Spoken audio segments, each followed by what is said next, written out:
no sé si te gustaría hablar un poco sobre esto de la vida del entrenador y cómo ha sido tu experiencia, pues aquí en Santa Rosa. Tengo entendido que también estuviste en Tegucigalpa ejerciendo la profesión de educación física. Bueno, voy a empezar por donde se originó esta pasión por el deporte y sobre todo por el voleibol. Y se inicia pues en una escuela como La Estancia, donde estuve por años, donde me formé, donde creé carácter, donde se dio todo, como te explico. Pero ahí lo gané todo. De ahí salté a otras escuelas y he disfrutado del voleibol, pero nunca me había dedicado en sí a entrenar, como te comentaba, por temor, es decir, bueno, y esto, de esto no quiero.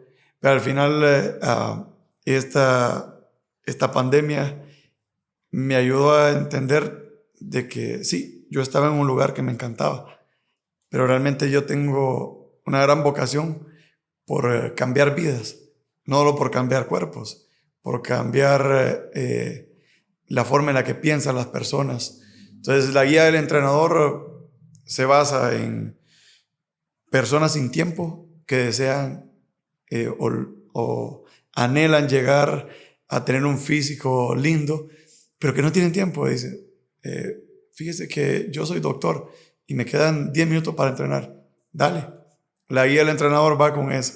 Pero también trato de que entiendan de que no es de la noche a la mañana, porque hoy te venden mucho el de tómate una pastilla por un mes y vas a perder 30 kilos y Todo quedas triste, jalado. dice. O sea, quedan los cachetes acá y todo caído. Sí, está bien, todo rápido, eso es lo que nos gusta, pero trato de que esta gente sin tiempo al final termine de enfocarse en que es bueno dedicar 6 meses y verse bien, a dedicar un mes, sí bajar de peso, pero verte súper, súper mal. Aparte de maestro de educación física, también fuiste seleccionado nacional de la selección de voleibol de Honduras. Mira que esa es una historia de las más bonitas porque, pues tú sabes que como copanecos, llegar allá, te miran como indio. Desde que llegas dicen el indio Del pueblo. viene del pueblo y este jodido anda con aquel montón de motes. No sé cómo nos imaginan. Nunca se imaginan que el copaneco es una persona jovial y que somos llevaderos, ¿verdad? Tenemos nuestro carácter como todos, un poquito más fuerte, pero pues somos lindos. Llego a Tegucigalpa y la primera vez que logro llegar a una selección, me lleva un entrenador mío y pregunta, ¿puede entrenar? ¿Solo entrenar? Y el entrenador que estaba en ese tiempo dijo, no tengo tiempo para perderlo. Y me voy. O sea, no vuelvo más. Regreso a los 8 meses que termina ese proceso y pues me acepta un entrenador, me dice, solo te puedo poner a recoger pelotas. Está bien, está bien. Y 2 años recogí pelotas en la selección de voleibol. Orgullosamente recogía pelotas, me metía ahí, me ponía en la pared, me regañaban porque me ponía a entrenar solito. Hasta que, pues una vez, alguien con curiosidad, y bueno, ¿y por qué no le damos oportunidad?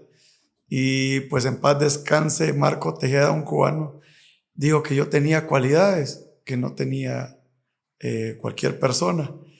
Y me da una oportunidad que, imagínate, después de 2 años de recoger pelota, cómo la agarré, como que era agua en el desierto. Y esta es mi oportunidad, aquí voy. Me esforcé tanto que, para no hacerte tan larga la historia, pues logro lo que ningún copaneco ha logrado, que es jugar una última ronda mundialista contra México, Puerto Rico y Bahamas. En Puerto Rico logro jugar centroamericanos, donde estuvimos a nada de ser campeones centroamericanos. Duro golpe en mi vida como deportista. Y pues tuve un paso fugaz en selección, porque la federación me toma como un proyecto a futuro como entrenador de selecciones, cosa que nunca llego a ser entrenador principal. Siempre llego a ser el segundo que crea programas y termino siendo estadista, pero mira que esta historia es la que me cambia la vida y es la que al final le abre puertas a muchos copanecos hoy en día. A mucho orgullo, la Universidad Autónoma logra un segundo lugar en Juduca con 5 copanecos dentro de la cancha, cosa que nunca se ha vuelto a vivir. Entonces, como dicen nosotros los copanecos, somos un orgullo. A veces aquí no nos ven así, pero en Tegucigalpa nos adoran. Hoy en día el copaneco es bien visto, no por mí, sino porque el que ha llegado a cambiar y a hacer cosas buenas. Y hay bastantes copanecos de que han llegado allá a Tegucigalpa a entrenar y han quedado también como seleccionados. Y eso también habla muy bien de Copán, por esa razón. Sí, mira lo que te decía. Yo doy un paso, pero las personas que hoy en día están en Tegucigalpa, en selecciones, como entrenadores, como directores deportivos, dieron 10 pasos más. Ellos aprovecharon un huequito que yo empecé y ellos vinieron y dijeron, bueno, si este puede, ¿por qué nosotros no podemos? Y ellos orgullosamente son copanecos. Y hablamos mucho de Yuvini, ¿va? Imagínate, Yuvini es en Centroamérica un crack. Y nosotros aquí en Santa Rosa, ¿quién es Yuvini? Pero imagínate que en Centroamérica es lo mejor de lo mejor en tenis de mesa y es un copaneco.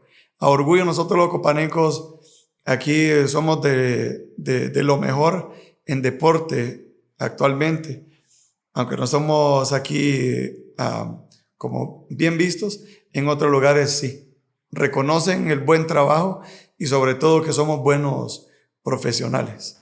Y tu trayectoria en la selección pues también te abrió otras puertas para poder ser entrenador de sub-21, tengo entendido, entre otras. Sub-19, sub-16 o sub-15 era este. Pero también trabajaste con las selecciones femeninas. Bueno, realmente mi trabajo estaba basado en crear programas en base a estadística, lo que hablamos de la tecnología. Con un programa yo creaba entrenamientos que nos ayudaran a corregir problemas de nuestro equipo y a contrarrestar los equipos contra los que íbamos a jugar. Entonces yo estaba encargado de todas las selecciones femeninas y de todas las selecciones masculinas, desde los más chiquitos hasta los más grandes. Si te preguntara alguna anécdota que vos quisieras contar como jugador de la selección de Honduras en voleibol, en pleno partido, ¿cuál contarías? ¿Algún partido que estuvo reñido podría ser? ¿Algún acontecimiento fuera de onda que vos dijiste y por qué sucedió esto? Bueno, mira, cuando vamos realmente a Puerto Rico, ahí es como el antes y el después del nivel que yo adquiero. Y con Evans Torres, un salidor que es parte de la historia, ¿verdad? De lo que es el voleibol, me dice, Nano, aquí estamos. Prepárate porque va a sacar uno de los mejores no de Centroamérica, sino a nivel mundial, y saca arriba de 100. Ya, bueno, está bien. Agarra cancha, pues, está bien, ok. ¿Porque vos sos líbero? Porque yo soy líbero. Entonces, la cosa es que yo veo que este acomodador de México tira la pelota tan alta. Y digo, bueno, me ubico enfrente y pienso, bueno, voy a recibirle tranquilo. Lo último que yo recuerdo ahí es que me estaba levantando del piso. Me metió la pelota aquí en la garganta. Me decían, buena, Enano. Yo no sabía cómo había levantado la pelota. Solo sabía que me estaba ahogando porque tenía un pelotazo que anduve con un morete acá. Aparte de un morete del pecho, que fue otro pelotazo que me metieron.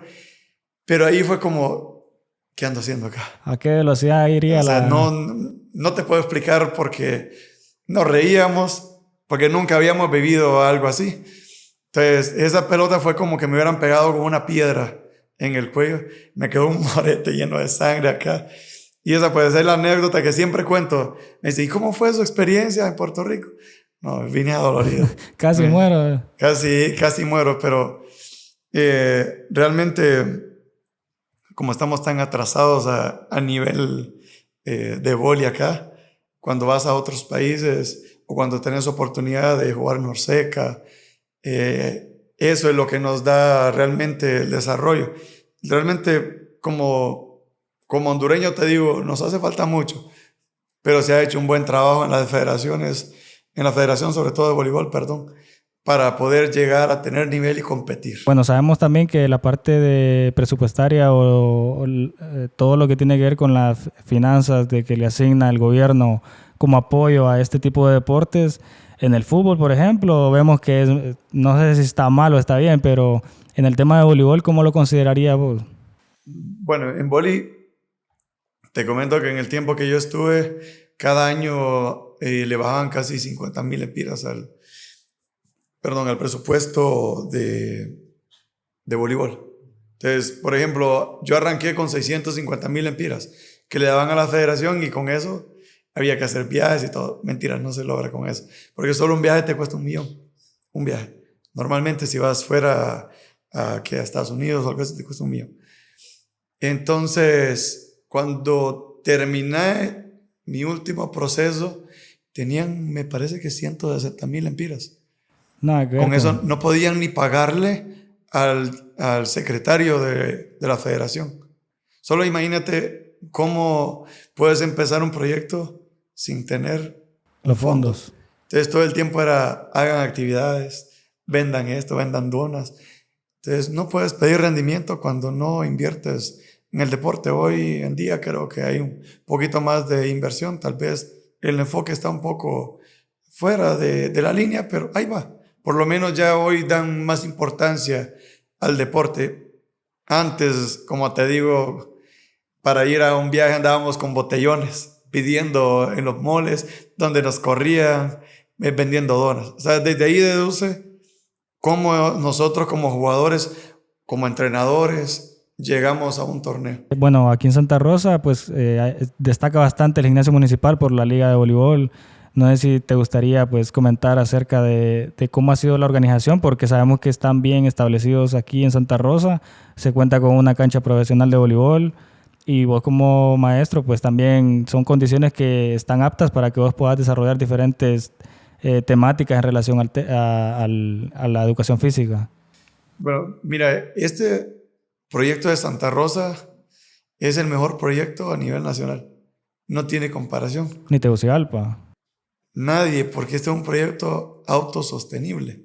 Si recordás, el gimnasio empezó con cemento, piso de cemento, unas tablas, graderías de tabla, y mira dónde está hoy. Y aquí va el dinero ajusta donde no se lo roban. Este es un proyecto donde Fundación Camo ha metido mucho dinero. Sí, se llama Gimnasio Municipal, pero este proyecto es exclusivo de Fundación Camo. Fundación Camo es el que invierte en la parte del gimnasio y musculación, es el que invierte en muchas de las cosas, sí. La municipalidad hace el complemento, pero tiene una directiva que pocos conocen, que trabaja con un enfoque a desarrollar. Y mira dónde empezó y a dónde está ahora. ¿Por qué es el mejor a nivel nacional?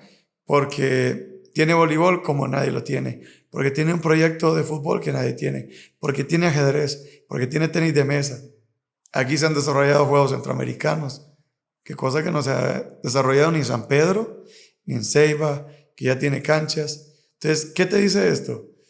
Que se están haciendo las cosas bien, que han tenido una meta a corto, mediano y largo plazo, y están en constante desarrollo y reinventándose como gimnasio municipal. El gimnasio, las instalaciones, da gusto, y para dar clase como maestro de educación física, te lo digo, a mí me gusta, pero a mí no me dejan salir de mi cuadrito, que es la escuela.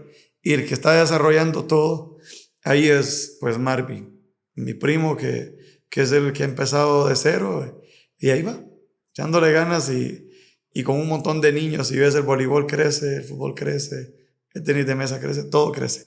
Guan.